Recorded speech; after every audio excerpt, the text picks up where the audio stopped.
Hello everyone, this is Dr. Mihir Shah once again with another video. In this video, we are going to solve university question paper for the year April 2025 under the subject Investment and Portfolio Management, also known as IAPM. Again, a very important video for all the TYBMS Sem V student. So in this video, we are going to solve basically all the practical problem sum that had appeared in the examination. So let us start one by one and see what all questions were asked in the April 2025 question paper and how to solve them in the most simplest manner. Okay, so under April 2025, the very first question was the security return on stock of Cipla Limited and Lupin Fire Life Limited under different status of economy are given below. They have given us probability return of stock of Cipla, return of stock of Lupin. Okay, under 4 economic condition: boom, low growth, stagnation, recession. Calculate the expected return and standard deviation of return on both the stock and advise to invest in one of them. So first we'll start off with Cipla Limited. So under Cipla Limited, these are the following columns that are required. So we'll have particulars where we'll note down boom, low growth, stagnation and recession. We'll have probability, which is P, return of Cipla. Then we need to find something called as expected return, so we need ER. Then we have R minus ER, then R minus ER the whole square, and P into R minus ER the whole square. So okay, let us start one by one. So under particulars, we'll note down boom, low growth, stagnation and recession. Under probability, we have 0.35, 0.25, 0.25, 0.15. Under returns, 46, 42, 38 and 28. The next column will be P into R. It's not R into R, okay? It is P into R. That is probability into the return. So we just multiply P into R. So 0.35 into 46 will give you 16.1. 0.25 into 42 will give you 10.5. 0.25 into 38 gives you 9.5. 0.15 into 28 gives you 4.2. The total of which is 40.3. So that is nothing but their expected return in total. The next thing what you need to find is R minus ER bar. That is nothing but the expected return. Okay, so R 46 minus 40.03, 42 minus 40.03, 38 minus 40.03 or 40.3 and 28 minus 40.3. So we get the value as 5.7, 1.7, negative 2.3 and negative 12.3. Next step is to find the square of it. So 5.7 square, 1.7 square, 2.3 square and 12.3 square. All the squares of all the numbers are always positive. So it will become 32.49, 2.89, 5.29 and 151.29. The last step, whatever you got recent value, multiply that with the probability. So it will be 32.49 into 0.35, 2.89 into 0.25 and so on. So the value that you should get is 11.3715, 0.7225, 1.3225, 22.6935. The total of which comes to approximately 36.11. That is nothing but the variance. So once you get the table done, only two things I have to find. They ask us to find the expected return and standard deviation. Expected return is nothing but the first answer that we got, that is 40.3%, and standard deviation is the root of variance. So it is the root of variance, that is root of the last column. So the square root of 36.11 is 6.009. So remember, expected return 40.3 and the standard deviation is 6.009. This is for Cipla Limited. Now the same thing we'll have to find for Lupin Limited in the same order. Okay, same columns. So we have particulars. So we'll have boom, low growth, stagnation and recession. We note down the probability, all the probabilities the same, 0.35, 0.25 and 0.15. The returns are 39, 36, 34 and 30. Okay, next column we multiply them, we find the expected return. So we get 13.65, 9, 8.5 and 4.5. Add up, we got 35.65. Next is R minus ER bar. So that will come 3.35, 0.35, negative 1.65, negative 5.65. Next column, the square of it. So 11.225, 0.1225, 2.7225, 31.9225. And lastly, we have to multiply the square with the probability. So we get the value as 3.927875, 0.030625 and so on. the total of which comes to 9.4275. Approximately up to 4 decimal you all can solve it. Okay, so lastly we just put it into the account, into the frame statement. The expected return is 35.6. I remember for Cipla it was 40 point something. So based on expected return, Cipla Limited is much more better. And standard deviation, okay, when we calculate the standard deviation, okay, that is root of 9.4275, it comes to 3.07.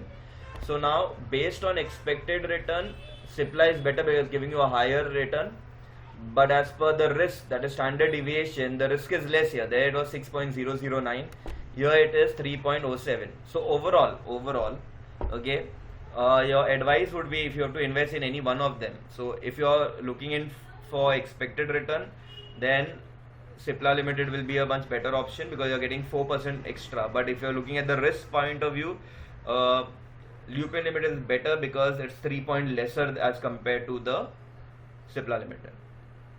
Okay, so this is how you all had to solve this problem sum, question number 2C under this particular paper. You all can go through it once.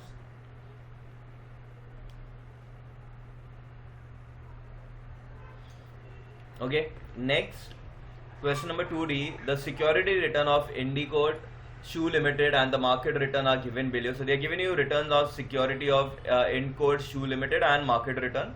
Calculate the beta on security of Indicode Shoe Limited. So we need to find the beta. So the columns first we note down. So we written here Indicode Limited, Shoe Limited, Indicode. Okay, we have years, return of security, market return, RS minus RS bar, RM minus RM bar, RS minus RM bar into RM minus RM bar, and lastly RM minus RM bar the whole square. So under years we note down the years 1, 2, 3, 4, 5, 6, 7. Under return on security we note down the return of security ka column and we get the total. Total comes to 133. Same way market return, we note down all the values of market return and get the total. It also comes to 133. Once we get RS ka total and RM ka total, we need to find two things. We need to find RS bar and RM bar. The formula is RS, total of RS upon the number of years, that is 7. So 133 divided by 7 comes to 19, and then RM bar is nothing but total of RM divided by 7, so which is again 19. So the next column now we need to find is RS minus RS bar. So all the values of security return RS minus 19. So 13 minus 19, 15 minus 19, 16 minus 19, 19 minus 19, and so on. We get the value as -6, -4, 3, 0, 2, 4 and 7. Next column RM minus RM bar. So again all the values of RM 13, 14, 17, 19 and all, minus with 19. So we get again -6, -5, -2, 0, 2, 4, 7. Next column is RS minus RS bar into RM minus RM bar. So we need to multiply these two columns. So 6 into 6, -6 into -6 is positive 36, 26, 0, 4, 16, 49, and I need the total of this particular column, so which comes to 131. Next is only RM bar ka square. So 6 6 are 36, 5 5 are 25, 2 2 are 4 and so on, and the total of the last column which comes to 134. Finally we apply into the formula of beta. So beta is sigma RS minus RS bar into RM minus RM bar, so that's second last column, divided by RM minus RM bar the whole square, that is the last column. So 131 divided by 134, we get the value as 0.978. So this is all you all need to solve and calculate beta. Okay, so you can go through it once in the most simplest manner.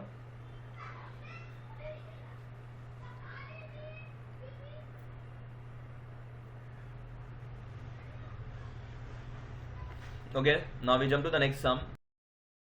Okay, the next question is based on ratio analysis. The question reads as: the balance sheet of Oberoi Realty Limited is given to you. They are giving you liabilities and assets, profit after tax, market price per share and dividend per share. They are asking you to calculate 5 things: current ratio, earning per share, price earning ratio, dividend payout ratio and debt equity ratio.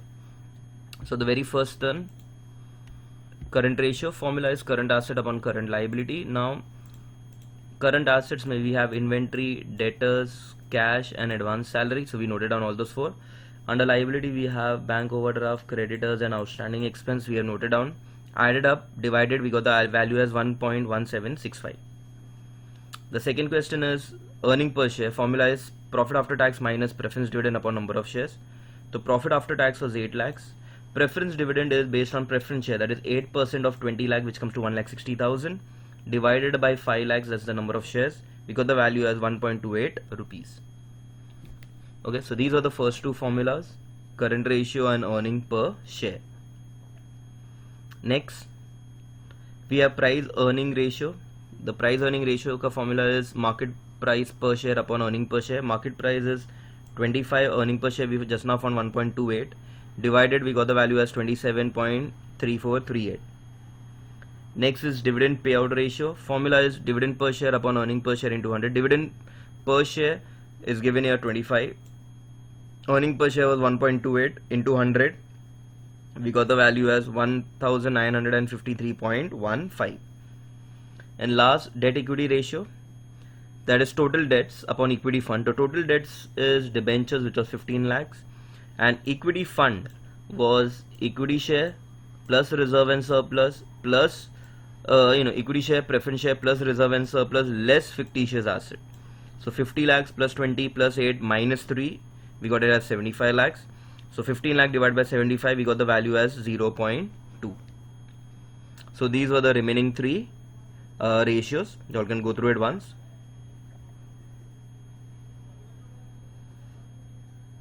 Okay, so this is how you all had to solve the sum based on ratio analysis. Now let us go ahead. Next, okay, the information of three portfolios of government limited or company are given below. We have portfolio of Arvind, Alok, Bombay Dyeing and Market Index. They are giving you the average return, they are giving you the beta, and they are giving you the standard deviation. They are asking you to compare these portfolio and performance using Sharpe and Trenor measure, and the risk-free rate of return is 10%. So first we start with Sharpe's measure. So Sharpe's measure ka formula is R, that is return minus risk-free return upon beta, upon standard deviation. So for Arvind, it was 23 minus risk-free was 10 upon standard deviation was 0.45.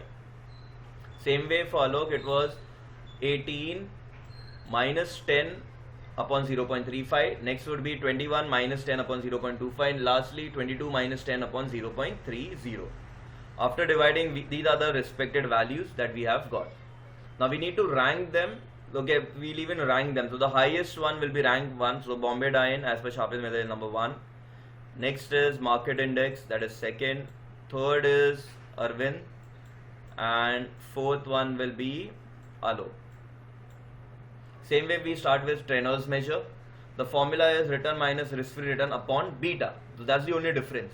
So beta is 0.92, 1.45, 1.12 and 1.0 for all those values. So we just apply into the formula, and these are the values that we have got: 14.13, 5.52, 9.82 and 12. Again, ranking wise, so first will be Arvind, second one will be the Market Index, third one will be Bombay Dyeing, and fourth one will be Alok. Okay, so this is how you all had to solve this problem sum based on Sharpe and Trenor measure. You all can go through it once.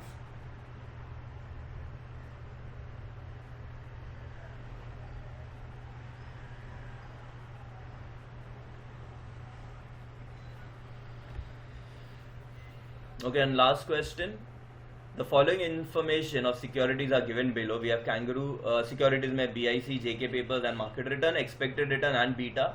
Risk-free return given is 9%. Calculate return for each security under CAPM method and identify the securities whether they are undervalued, overvalued or at par, and advise to invest. Okay, now expected return under CAPM का formula is risk-free return plus beta into RM minus RF. So first for Kangaroo, it will be risk-free return was 9 plus beta, which is 1.25, into RM minus RF, so that is 22. RM here is 22, so for all the case it will be 22 minus 9. So you minused it, we got 13, we multiplied by 1.25, we got the value 16, we added, we got 25.25. Next, same way for BIC, it will be 9 plus 1.92, that is the beta value, 22 minus 9, that is 13, multiply, we got 33.96. Same way for JK papers, we got it as 19.79, the beta was 0.83, And lastly, for market index, it was, again the beta was 1. So 1 into 13, and then you add it to 9.